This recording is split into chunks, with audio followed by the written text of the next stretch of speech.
lang, hindi Edgardo. Salamat po. Anyway, may I respectfully ask some questions to our colleague from the Botas. Yes, Madam Speaker, it is my pleasure and honor to answer the questions of our honorable colleague, Congressman Egay-Erice. Gusto ko lang pong linawin na yung pong insertions na pinalabas ng PCIJ ay actually hindi po insertion. Ito po ay amendment sa NEP. Tama po ba yun? Sa National Expenditures Program, nagkaroon po tayo ng deliberations sa committee, then pagkatapos po nun ay nagkaroon tayo ng amendments. So ito pong pagtataas ng inyong pondo from 700 to... Ang restored NEP po na nabotas ay 1.410 billion. Doon po sa revised NEP naging 362. So nagbalik lang po sila ng 784 million. Kulang pa rin doon sa kakulangan na dapat nilang ibalik. Sino po ang nagbawas doon sa revised NEP? Anong ahensya o anong departamento yung nagbawas doon sa inyong original proposal sa NEP? Yan po ay unang-una, dear colleague, sasagutin ko po yung tanong nyo. Tama po kayo na ang mga pagbabago po na nangyari doon sa NEP papuntang age gap ay hindi po insertion, yun po ay amendments, dear colleague. So tama po kayo. Mas mabuti sana kung tinawag na lang ng PCIJ to na amendments at hindi po insertion. Sa tingin ko, mali pong pangalan o maling termino, dear colleague, ang pagtawag ng insertions doon sa mga amyenda na yun. No? Ngayon, ang nagbawas po ng budget o ang nagbawas ng halaga na yon ay ang DPWH din noong pagpasok ni Secretary Vince Dizon. So nabawasan po ng 1.048 billion nung nag-submit sila ng revised NEP. Tapos ang binalik lang, instead na magbalik ng 1.048 billion, ang binalik lang po ay 748 million. Dahil nga nung pumunta po si Sec Vince dito, nasabi ko na binawasan nila ng 1.048 billion, kaya't nagbalik po ng 748 million. Ang dahilan po ba ng pagkakabawas ng ganong kalaki ay dahil karamihan po ng mga proyekto ay nasa flood control. At alam naman natin na 255 billion yung binawas sa flood control projects ng DPWH. Tama po ba yan? Yes, tama po kayo, dear colleague. Siyempre po, alam niyo naman, magkapit-bahay tayo, talagang flood-prone po yung nabotas. So yung tinanggal po na 1.048 billion ay flood control projects. Tapos, binalikan po nila, nagbalik na lang po sila ng 748 million na hindi na po flood control projects, dear colleague, Madam Speaker. Para po sa kalinawan ng mga kababayan natin nakikinig, kasi po ang madalas na sinasabi ng Senado, ng mga ilang advocates ng anti-pork barrel na ito daw po ay pork barrel din.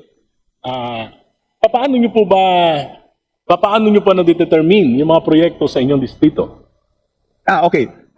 Unang-una po, ang legal na determination po ng pork barrel, dear colleague, Madam Speaker, is dati po, kaya tinatawag na pork barrel yan, kasi po, pag pinasa po kahit yung GAA, yung General Appropriations Act, nakalamsam po yan, nakasulat lang po, for example, ilang milyon bawat distrito, wala pong line item, hindi po nakadescribe kung ano yung proyekto.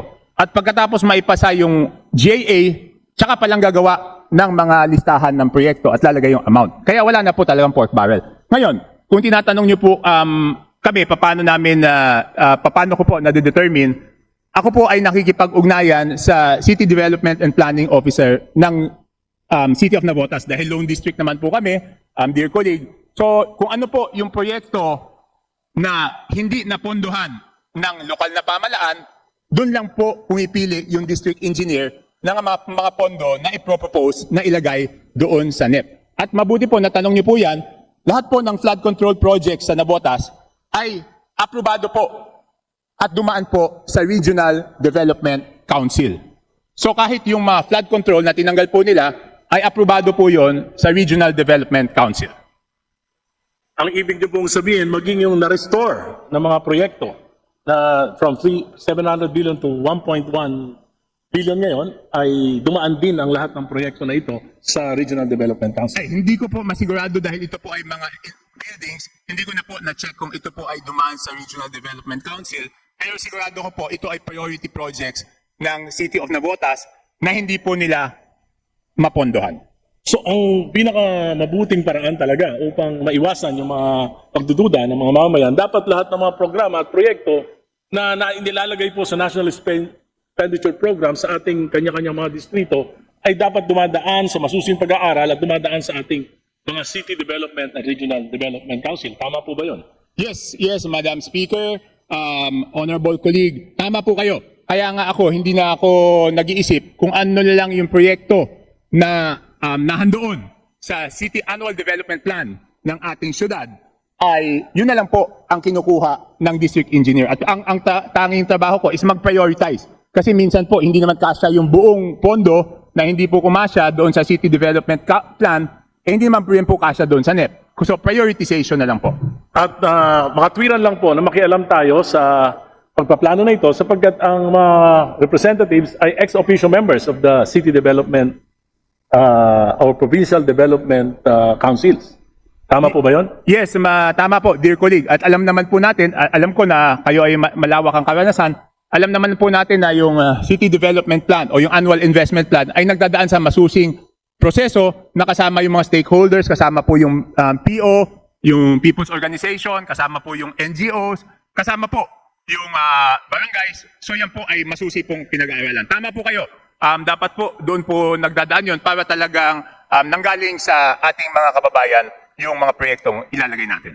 At mahalaga din po na nakikialam talaga tayo sa formulation at sa planning process ng mga proyektong ito sapagkat tayo po ay direktang sinasangguni ng ating mga constituents. Tama po? Tama po kayo, dear colleague. Tayo po ay direktang sinasangguni ng ating mga constituents. Hindi lang po sinasangguni, tayo din po ay pinaghahanapan ng ating mga constituents nung kanilang mga request. Alam naman po natin, pag hindi nila makuha yung request nila sa barangay, pupunta yan sa city. Pag hindi pa rin makuha yung request sa city, tayo naman po yung pinupuntahan ng ating mga constituents, dear colleague. Kaya nga po, at kaya hindi naman makatwiran na dapat maunawaan ito ng mga counterpart natin sa Senado na tayo po ay may direct constituency, tayo yung pinakamalapit sa mamamayan, hindi po tulad ng mga senador na ang kanilang constituency ay sa buong bansa. At kung meron mang silang mga concern, yung tinatawag na mga institutional changes sa budget. Tama po ba yan? Yes po, dear colleague. Ang nangyayari po, yung ating mga kababayan doon sa distrito, pag may pangangailangan, hindi naman sila pumupunta doon sa ehensya o departamento na kung saan sila ay may kinakailangan. Iniisip nila na tayo ang parang conduit nila sa mga departamentong yon, dear colleague. Hindi lang po yan sa DPWH, kahit ano pong departamento ng national government, pag may kailangan po yung ating mga constituents, tayo po ang pinupuntahan. At makatwiran lang na dapat yung mga amendments doon sa mga local projects, dapat po yan hindi masyadong pinakikialaman ng Senado. Tama po ba? Hindi naman po siguro dapat hindi pakialaman. Siguro dapat din nilang tingnan, pero dapat po may consultation dahil tayo po ay direktang nakakausap ng ating mga constituents. Kasi po ang madalas na sinasabi na yung mga kinatawan ay ginagamit yung pondo ng infrastruktura at iba't iba pang mga pondo para sa patronage politics. Hindi po ba kung yung mga senador ay nagbibigay ng mga pondo sa mga probinsya, ito po ay it's also a form of patronage politics para po mapalapit sila at masuportahan ng mga local officials? Mr. Speaker, dear colleague, alam niyo pag tayo po ay in-evaluate ng tao kung ayos po yung performance, kasama rin po doon yung mga hiling nila na dapat nating tugunan, no? Hindi lang pagdating sa infrastruktura, kung hindi pa rin pati sa serbisyo. Ang sinasabi ko nga, pag nakita nilang national government agency ang kailangan nila, ang unang pupuntahan nila is hindi yung ahensya. Ang unang pupuntahan po nila is yung district office. Pondo sa bawat distrito pang infrastruktura. Meron po bang mga parameters? Kung meron pong tinatawag na NEP restored, nung ako po'y bumalik dito nung 19th Congress, nung year 2022, meron na po kaagad na NEP restored, no? Kaya lang, kung papaano kinocompute ng DPWH yung NEP restored, hindi ko po alam. Basta ang sinabi po, ang NEP restored ng distrito na nabotas ay 1.410. Tama po ang aking computation, ang average ng 253 districts at dinivide by 253, ang average po is about 1.56 billion. Kung tama po ang aking computation. Yan po ay base po sa records na hawak po. Ibig mo mong sabihin, paano, how do we come up with that figure? Ano po yung particular basis ng DPWH to determine the NEP allocation of a particular district? For example po, para very specific yung ating usapan, ang allocation nyo po ngayon ay 1.1 billion. Tama po ba? 1.410 billion po. Di hamak na mas malaki po yung distrito nyo sa akin. Ako po ay 585 million. Ano kaya ang formula doon? Bakit mas Toby Chanko lang ang pangalan dahil Egay-Irisa lang to? Yun lang po ba ang batayan? Dear colleague, ang ibig niyo po sabihin, ang net restored niyo ay 500 million? 585 million. Hindi ko po alam talaga kung anong batayan ng... So walang nakakaalam sa ating mga, for example, bakit ang isang distrito 3 billion, meron pang inaabot ng 8 billion, meron pang sa 3 taon nakakarating ng 50 billion, tapos yung pinakamahihirap na probinsya, ayun po ang maliit ang allocation. Baka dito po nagkakaroon ng, kaya po unequal yung distribution ng resources ng bayan, kaya dito po siguro nagkakaroon ng mga reklamo ang ating mga mamamayan. Maaari po, dahil kung ano man yung formula, syempre alam naman natin, ang problema dyan is laging kulang yung pondo, no? Pero honestly, hindi ko po alam kung ano po ang formula na ginagamit ng DPWH. Ang sabi lang po nila nung ako ay nagtanong, sabi nila, yung pong net restored ay base po sa formula. Ito pong 2026 national, ito pong budget na aprobahan natin. Masasabi niyo po, in all honesty, na equitable ang distribution ng mga infrastructure projects ayon sa population, sa land area, at sa pangangailangan ng bawat distrito ng ating bansa. Masasabi niyo bang equitable ito? O may iba pong batayan na hindi natin alam? Mr. Speaker, dear colleague, napakaganda ng tanong nyo. Kaya sana tulungan nyo po ako sa advokasya na ipakita po natin kung magkano yung budget bawat distrito. Dahil hindi ko po masasagot yan, dahil hindi ko naman po alam kung magkano yung budget ng ibang mga distrito. No? So whether equitable po ang distribution ay o hindi natin malalaman dahil hindi ko alam kung ano po yung budget para sa distrito nyo, dear colleague. So mas maganda kung talagang yung panawagan natin na ilathala ang budget sa lahat ng distrito at sa lahat ng party list kung saan napunta yan, mas matitingnan po natin at mas makakapagbigay po tayo, hindi lang ako, tayong lahat ng opinion kung yan po ay equitably distributed o hindi. Moving forward, Madam Speaker, siguro po mas maganda for the 2027 budget upang hindi magkaroon ng kontrobersiya, dapat po talaga siguro equitable ang distribution ng mga proyekto, lalo na pang infrastruktura. Natatandaan ko po, ito po ay panlimang kongreso na nasalihan ko. Tatandaan ko po, noong 2001, actually noon equal ang distribution. Noong pong panahon ni Presidente Aquino, from 2013 to 2016, natandaan ko po, lumaki ang mga locations, dumami ang mga infrastructure projects sa iba't ibang mga distrito sa buong bansa, pero equitable din po ang distribution. May parameters na ginagamit kung sino yung pinakamahirap, kung sino yung pinakamalaking populasyon, kung sino may pinakamalaking problema, yun na nakakatanggap. At yun naman pong mga ordinaryo na walang gano'n namang walang hamon ng mga suliranin, ay halos equal o equitable din yung distribution. Pero starting the term of President Duterte at hanggang ngayon, tinitignan ko, talaga pong hindi po equitable yung distribution at malabo yung parameters. Kaya nga, ang sinasabi kung sino yung malapit sa kusina, ayun ang malaki ang pondo. Ang masama doon sa puntong yon, hindi magiging equitable ang development ng ating bansa. Maiiwan, lalo na yung mga pinakamahihirap na probinsya na hindi naman nabibigyan ng sapat na pondo. So, siguro po, yan po yung lesson ngayon. Kailangan i-define ng kongresong ito ano ba yung mga parameters sa pagbibigay ng allocations sa National Expenditure Program sa bawat distrito. Hindi ko po sinasabi na dapat pare-pareho. Ang sinasabi ko po, dapat may parameters at equitable ang distrito. Salamat po. Yes, Mr. Speaker, dear colleague, nakikiisa po ako at agree po ako na dapat po maliwanag, transparent, at explainable po yung equitable distribution dahil alam naman natin na yung mga areas na less developed ay dapat rin naman tulungan ng national government na ma-develop at makahabol doon sa ibang parte ng ating bansa. Maraming salamat po, dear. Thank you, Madam Speaker. Nagpapasalamat po tayo sa kinatawan, kapitbahay ko ng Nabotas dahil sa paglilinaw na ginawa niya ngayong hapon. Salamat po. Maraming salamat po. Thank you. Honorable Erize, Majority Leader. Mr. Speaker, may I move to recognize the Honorable Deputy Speaker Janet Garin from the 1st District of Iloilo for her interpellation. Deputy Speaker Janet Garin is recognized. You may proceed.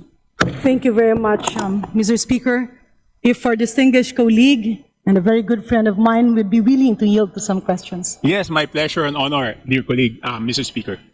Mr. Speaker, distinguished colleague, para lang po malinawan, kasi medyo nalito ako, ang ibig niyo pong sabihin, tila natapyasan ang iyong pondo nung pumasok sa Kongreso. This refers to NEP. Paano po natapyasan or nabawasan ng DPWH? Hindi po. Noong po, di ba po, nung una po, kung matatandaan niyo po, dear colleague, Mr. Speaker, may unang NEP na sinabit po sa atin. Di ba po? Nung Okay. panahon ni Secretary Bunoan. Tapos, nung panahon ni Secretary Vince Dizon, nag-resubmit po ng revised NEP. So pagdating po ng revised NEP ng distrito ng Nabotas, natira na lang po is 362 million pesos. So malayong-malayo po doon sa dapat na restored NEP na 1,410 billion pesos. Yun po ang nangyari. Ano po, Mr. Speaker, distinguished colleague, yung mga proyekto na covered nung natapyas na pondo? Yung mga proyektong tinanggal, ito po yung mga RDC-approved flood control projects. Kasi po, ang ginawa po ng DPWH nung panahon na yon, under Sec Vince, is, di ba sinabi, wala na pong flood control, so tinanggal po lahat ng flood control projects. So yung tinanggal na flood control projects, later on, pinapalitan po ng non-flood control projects. So yun lang po ang naibalik, 748 out of the 1 billion plus na tinanggal.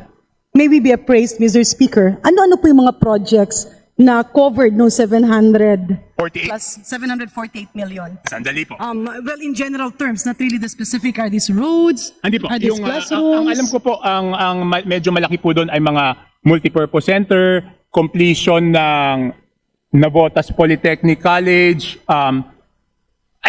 Sandali po. Sige. Para lang hindi ako magkamali, Mr. Speaker, nandito naman yun sa laptop ko eh. Sandali po Sandali po.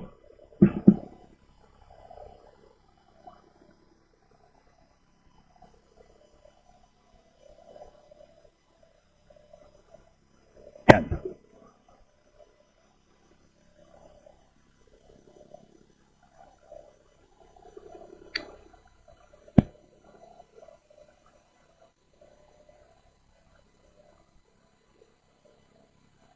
So yung mga roads, matagal, yun yung mga hindi natanggal.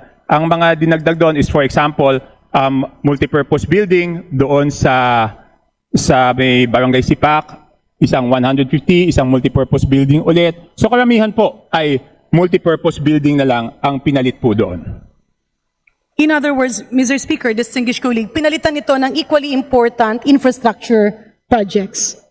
Yes, Madam Speaker, Mr. Speaker, dear colleague, na kasi po, doon po sa Nabotas, ang numerong problema is baha. So kung pwede po yung flood control, itong multipurpose building, pwede pong mag-intay. Prioridad din po siya, kaya lang pwede mag-intay, dapat ayusin muna yung problema sa baha. Pero since hindi na po pwede yung flood control, itong next level ng priority projects, ito na po yung pinalit ng DPWH. Which brings me, Mr. Speaker, distinguished colleague, to my next question. I fully understand, and we fully understand, na naging very controversial yung flood control. Kasi nga, merong mga iba na sabihin na natin, binaboy yung proyekto na dapat ay naging tama. And am I getting the correct understanding, Mr. Speaker, distinguished colleague, na yung reaction na ito ay parang nilahat ang lahat at kasama nga ang City of Navotas sa ngayon medyo kailangang i-delay yung programa ng flood control projects which is in my district is synonymous or equivalent to shoreline protection projects. My question, Mr. Speaker, distinguished colleague, pwede bang ma-postpone or ma-delay yung mga baha sa Navotas?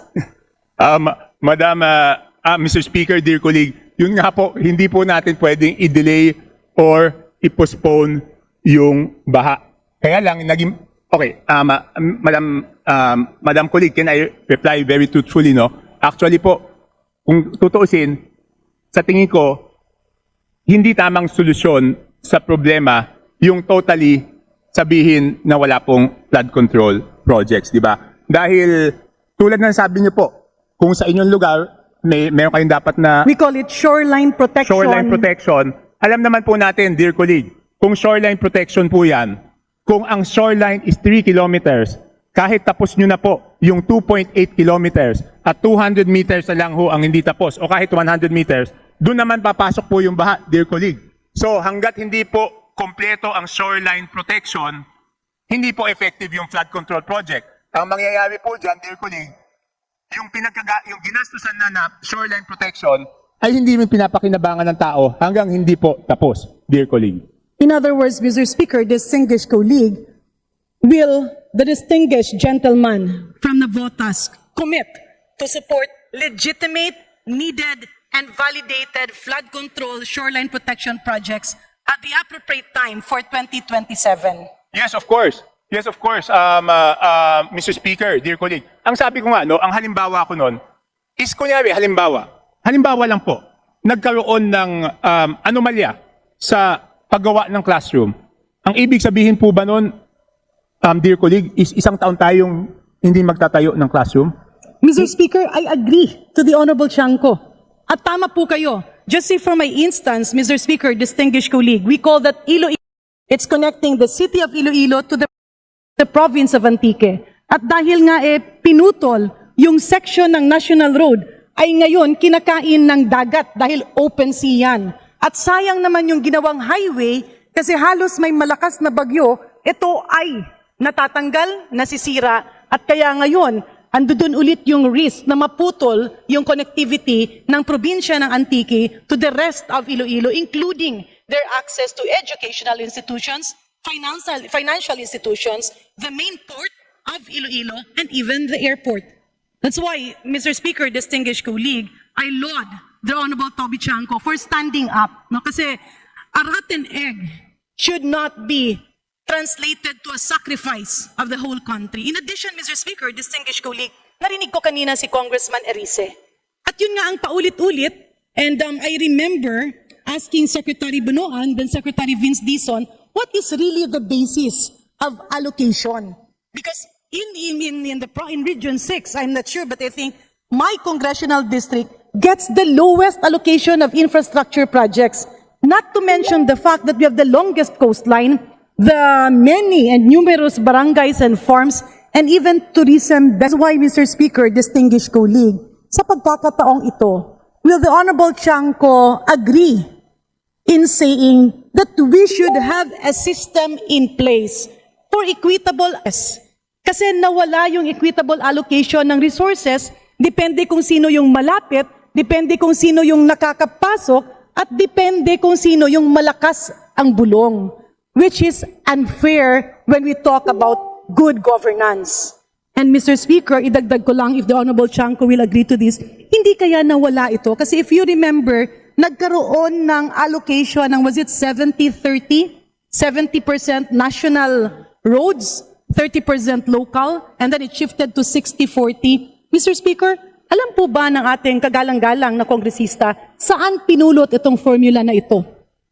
Honestly, Mr. Speaker, dear colleague, hindi ko rin po alam yung formula. Ang nangyayari lang po, di ba po, alam naman natin, pag tinanong natin, anong basihan? Sasabihin lang sa atin, may formula.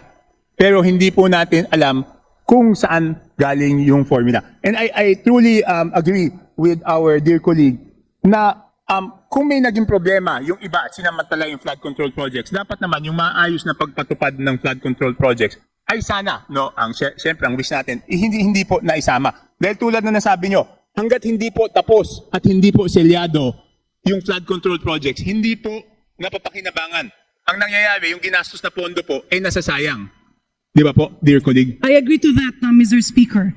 And in the interest of time, ang panawagan ko lang, Mr. Speaker, distinguished colleagues, wala na si Undersecretary Cathy Cabral ng DPWH na patuloy at paulit-ulit na pinamumukha sa kanila sa atin yung tinatawag natin nilang formula ng 70-30 or 60-40. But mind you, Mr. Speaker, distinguished colleague, hindi ba't itong formula nito ay bigla na lang ipinanganak at binuhay a few years back and it has become a reason. Kasi sasabihin, wala ka ng national road, kaya hindi ka na pwedeng madagdagan ng budget. But what is actually happening is that the chunk of budget is being diverted to unnecessary flood control projects na sana yung ceiling na iyan ay hindi galawin because even if you don't have a national road, you have provincial roads, you have municipal roads, you have secondary roads, you have barangay roads. And as part of inclusive government, each and every peso paid by the taxpayer should be spent back on those who need it, not by an unwritten formula that does actually exist and should not have been used in the first place. Mr. Speaker, distinguished colleague, marami pa sana akong gustong itanong sa ating kagalang-galang na kongresista galing sa Navotas. However, we could have that discussion over a cup of coffee. I laud him for standing up. And may I appeal to my distinguished colleagues, let's review the process of allocating funds. Minsan tumatahimik na lang po ako, maingay ako sa maraming debate, but mind you, it's time for all of us to stand up. And each and every Juan and Maria de la Cruz should receive the entitlement that government is due to give to them. Maraming salamat, Mr. Speaker. Maraming salamat, distinguished colleagues. Yes, maraming salamat po. Thank you, Deputy Speaker Janet Garin. Majority Leader.